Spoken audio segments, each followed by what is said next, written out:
Bonjour à tous et bienvenue dans la radio au soleil. Je suis heureux de vous voir en ce jour.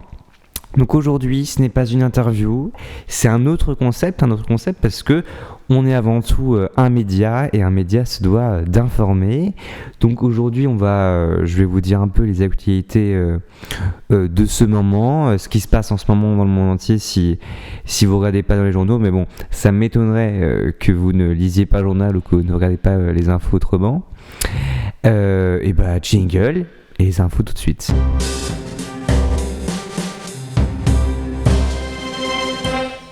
Six jeunes femmes ont témoigné sur leur relation avec le vidéaste Norman dans une vidéo du vidéaste Le Roi des Rats, publiée hier. Certaines décrivent de la manipulation, des violences sexuelles et des viols. Norman fait l'objet d'une enquête pour viol et corruption de mineurs. Il est sorti de garde à vue hier soir, mais l'enquête se poursuit. Il conteste toujours ces accusations.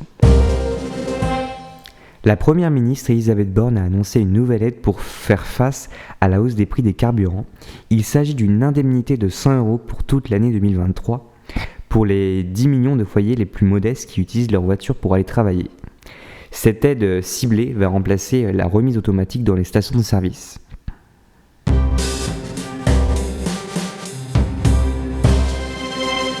La consommation d'électricité a baissé de moins 8,3% en France la semaine dernière par rapport aux années précédentes à la même époque, selon les données du réseau de transport d'électricité. Le contexte, le gouvernement a appelé les entreprises et les ménages à diminuer leur consommation face à des risques de pénurie. La COP15 Biodiversité, un sommet mondial sur la biodiversité, a démarré hier à Montréal, au Canada. Le but est d'éviter une extinction massive d'espèces animales et végétales, alors qu'1 million sont menacées de disparaître. L'une des mesures discutées, que 30% des zones terrestres et des zones maritimes de la planète soient protégées d'ici 2030.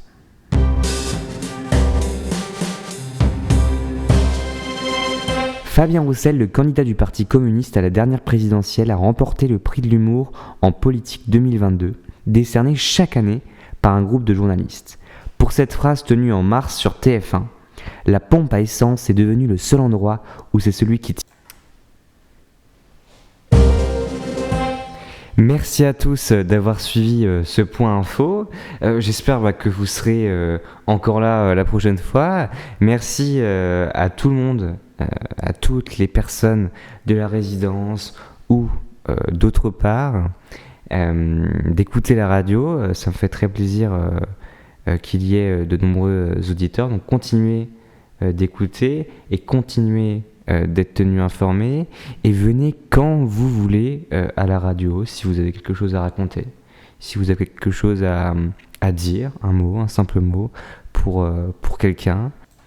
Et je vous souhaite le meilleur, à plus et à bientôt et bonne nuit surtout parce que il est tard, donc il est le temps d'aller manger et donc bon appétit et bonne nuit.